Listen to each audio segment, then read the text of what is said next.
Right, so to what should no longer be a surprise to anyone whatsoever anymore, Keir Starmer's rancid, very much pro-Zionist Labour Party are still very much doing decidedly dubious deals with Israel.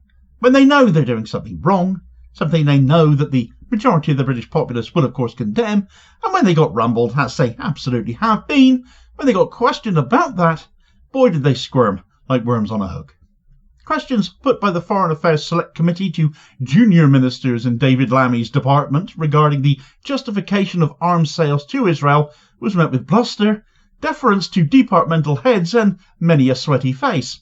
But even this was only the tip of the iceberg, as once you really dig into it, you discover that since Starmer's Labour government pulled a handful of arms export licences only a few months ago, less than 10% of those that were in place, you find that not only have even more arms export licences now been granted, but even more have been signed off on than were originally pulled.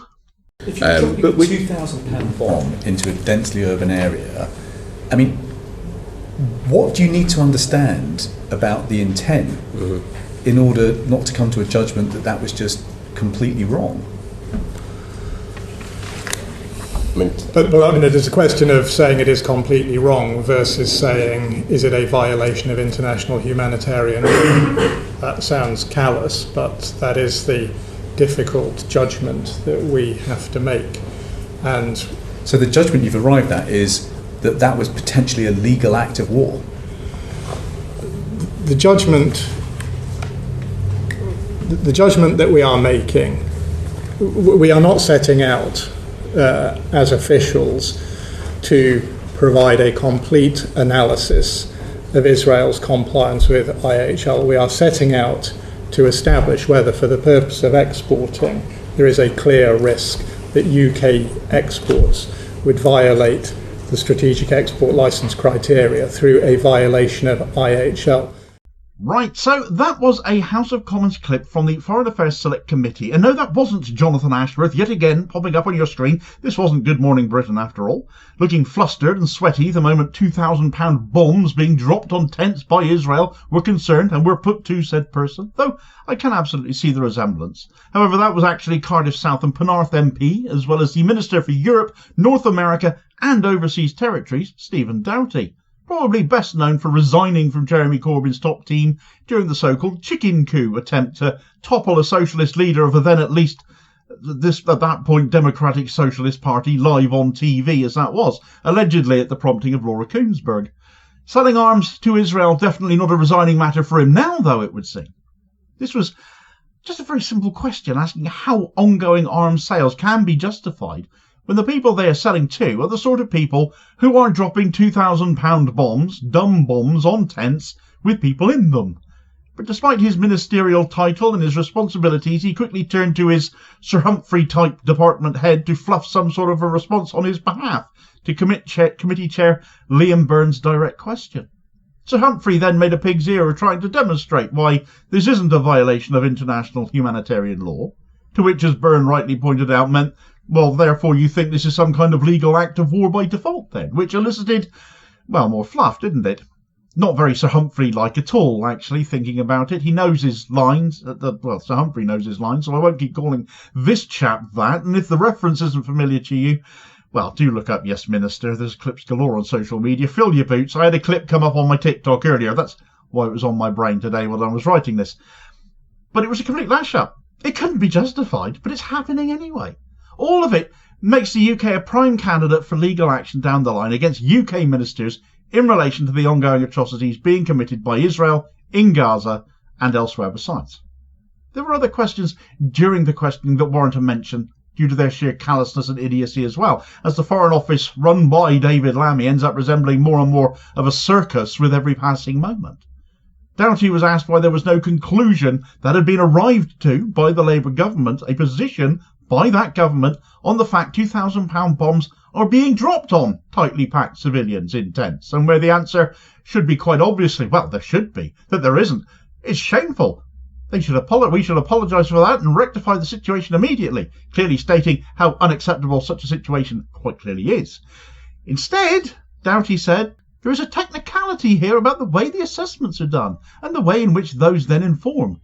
Assessment. You need an assessment to decide why dropping a bomb on a tent is a bad idea, why that is really unfortunate for the people in said tents, and generally being in a tent isn't any kind of a advantageous military position, is it? Why is it such a thing is needed for such a glaringly obvious matter? Why is an assessment required?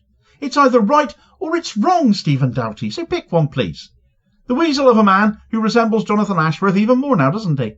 Anyway, another of his cohorts there was Lord Vernon Coker, responding when ministers were asked how the UK could consider the disproportionality of Israel's levelling of Gaza to be such an unknown when we have all those RAF flights being conducted that we know about.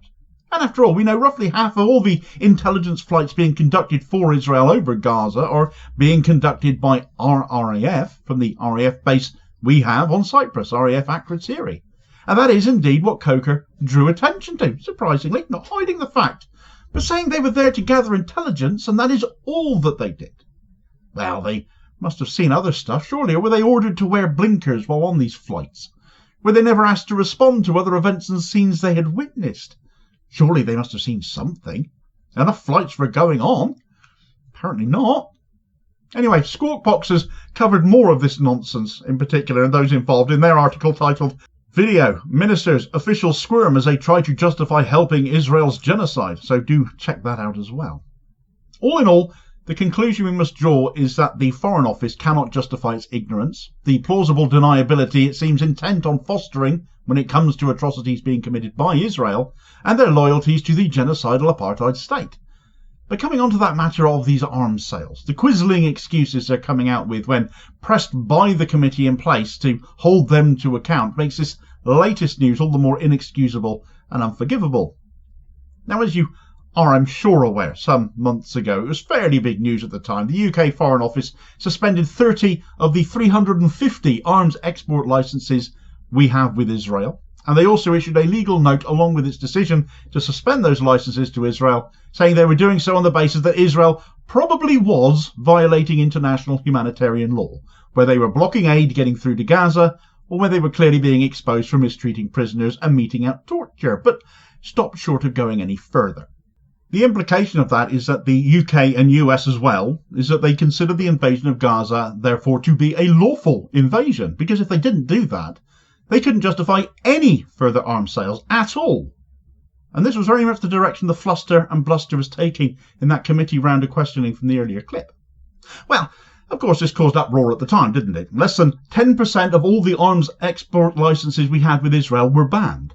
There was real furore over the fact F-35 jet parts weren't being blocked, which kicked off a whole legal challenge by the Global Legal Action Network, GLAN, over these arms exports, and a High Court case brought by them against the government found on the 4th of this month in favour of GLAN.